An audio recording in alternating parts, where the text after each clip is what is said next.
Brazil Japan മത്സരത്തിൽ ബ്രസീലിന്റെ വിജയത്തിന് പിന്നിലെ ടാക്ടിക്കൽ ക്ലാസ്.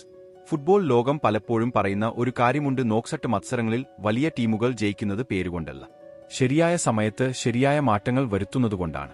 ബ്രസീൽ ജപ്പാൻ മത്സരം അതിന്റെ ഏറ്റവും നല്ല ഉദാഹരണമായിരുന്നു. മത്സരഫലം നോക്കിയാൽ ബ്രസീൽ ജയിച്ചു. പക്ഷേ 90 മിനിറ്റ് കണ്ടവർക്ക് അറിയാം, ഇത് ബ്രസീലിന് എളുപ്പമായിരുന്നില്ല.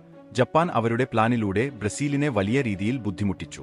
ആദ്യ 20 മിനിറ്റ് ജപ്പാന്റെ നിയന്ത്രണം. മത്സരം തുടങ്ങിയ നിമിഷം മുതൽ ജപ്പാൻ വളരെ വ്യക്തമായ ഗെയിം പ്ലാനോടെയായിരുന്നു ഇറങ്ങിയത്. ബ്രസീൽ സാധാരണയായി പന്ത് കൈവശം വെച്ച് കളി നിയന്ത്രിക്കുന്ന ടീമാണ്. പക്ഷേ ജപ്പാൻ അത് അനുവദിച്ചു. നിങ്ങൾക്ക് പന്ത് വെക്കാം, പക്ഷേ ഡേഞ്ചറസ് ഏരിയയിലേക്ക് വരാൻ അനുവദിക്കില്ല എന്ന സമീപനം. ജപ്പാൻ ഏകദേശം 4-4 റൗണ്ട് ഡിഫെൻസീവ് ഷേപ്പ് ഉപയോഗിച്ച് മധ്യനിര അടച്ചു.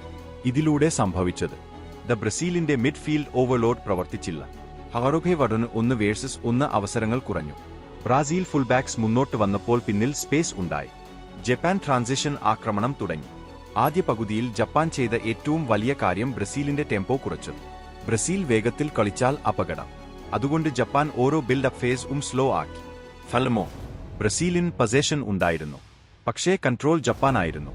ബ്രസീലിന്റെ ആദ്യ പ്രശ്നം മിഡ്ഫീൽഡ് ഡിസ്കണക്ട്. ബ്രസീലിന്റെ മിഡ്ഫീൽഡ് പന്ത് കൈവശം വെച്ചെങ്കിലും ഫോർവേഡ് പ്രോഗ്രഷൻ കുറവായിരുന്നു. സെന്റർ ബാക്സ് മിഡ്ഫീൽഡ് വീണ്ടും പിന്നിലേക്ക്. ജപ്പാൻ ആഗ്രഹിച്ചതും അതുതന്നെ.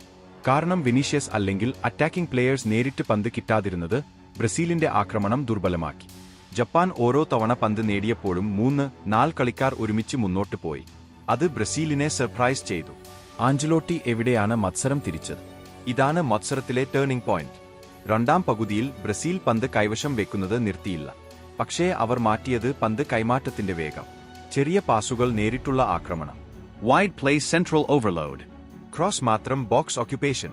അതോടൊപ്പം സബ്സ്റ്റിറ്റ്യൂട്ട് കളിക്കാർ വന്നപ്പോൾ എനർജി മാറി. പ്രത്യേകിച്ച് എൻഡ്രിക് വന്നതോടെ സംഭവിച്ചത് ജപ്പാന്റെ സെന്റർ ബാക്സ് ഇനി ഫോർവേഡ് പ്രസ് ചെയ്യാൻ പറ്റിയില്ല. കാരണം പിന്നിൽ സ്പേസ് വിടാൻ പേടി. അതോടെ മൊയ്റ്റിയൂഥിൽ ബ്രസീലിന് കൂടുതൽ ഇടം ലഭിച്ചു. അവിടെ നിന്നാണ് മൊമെന്റം മാറിയത്. ബ്രസീലിന്റെ സമനില ഗോൾ ടാക്ടിക്സിന്റെ വിജയം. ഇത് റാൻഡം ഗോൾ ആയിരുന്നില്ല. ബ്രസീൽ ഇടത് ഭാഗത്ത് ഓവർലോഡ് ഉണ്ടാക്കി. ജപ്പാൻ ഡിഫെൻസീവ് ലൈൻ ഷിഫ്റ്റ് ചെയ്തു. അപ്പോസിറ്റ് സൈഡ് സ്പേസ് തുറന്നു. അവിടെ നിന്നുള്ള delivery, box late run, goal. ഇതാണ് എലീറ്റ് ഫുട്ബോൾ. അവസാന 20 മിനിറ്റ് ബ്രസീലായി. സ്കോർ 1-1 ആയതിനു ശേഷം ജപ്പാൻ പിന്നിലേക്ക് മാറി. ഇവിടെയാണ് ബ്രസീൽ കൂടുതൽ അഗ്രസീവ് ആയത്. ഫുൾ ബാക്സ് ഉയർന്നു, മിഡ്ഫീൽഡ് ഉയർന്നു, കൗണ്ടർ പ്രസ് ശക്തമായി. ജപ്പാൻ പന്ത് എടുത്താലും ഉടൻ തിരിച്ചുപിടിച്ചു. ഇത് ജപ്പാനെ ഫിസിക്കൽ ആയി തളർത്തി. വിജയ ഗോൾ ക്ഷമയുടെ ഫലം. 90 മിനിറ്റിലേക്ക് മത്സരം പോയപ്പോൾ ബ്രസീൽ പാനിക് ചെയ്തില്ല. അവർ സ്പേസ് കാത്തിരുന്നു. ഒരു ശരിയായ പാസ്, ഒരു ശരിയായ റൺ, മാർട്ടിനെല്ലിയുടെ ഫിനിഷ്. Game over. ഈ മത്സരത്തിൽ നിന്ന് നമുക്ക് മനസ്സിലായത് എന്ത്? ബ്രസീൽ ജയിച്ചത് കൂടുതൽ പൊസഷൻ കൊണ്ടല്ല, വലിയ താരങ്ങൾ കൊണ്ടല്ല, ഇൻഡിവിജ്വൽ മാജിക് കൊണ്ടല്ല. അവർ ജയിച്ചത് രണ്ടാം പകുതിയിലെ tactical adaptation, substitutions, pressure sustain ചെയ്ത്. ജപ്പാൻ തോറ്റെങ്കിലും അവർ ലോകകപ്പിൽ വീണ്ടും തെളിയിച്ചു വലിയ ടീമുകളെ പേടിപ്പിക്കാൻ കഴിയുന്ന ടീമാണ്. പക്ഷേ ബ്രസീൽ ഒരു കാര്യം കാണിച്ചു: 90 മിനിറ്റ് മുഴുവൻ പെർഫെക്റ്റ് ആവേണം. ശരിയായ സമയത്ത് മാച്ച് മാറ്റാൻ അറിയണം. ബ്രസീൽ അടുത്ത റൗണ്ടിലേക്ക്.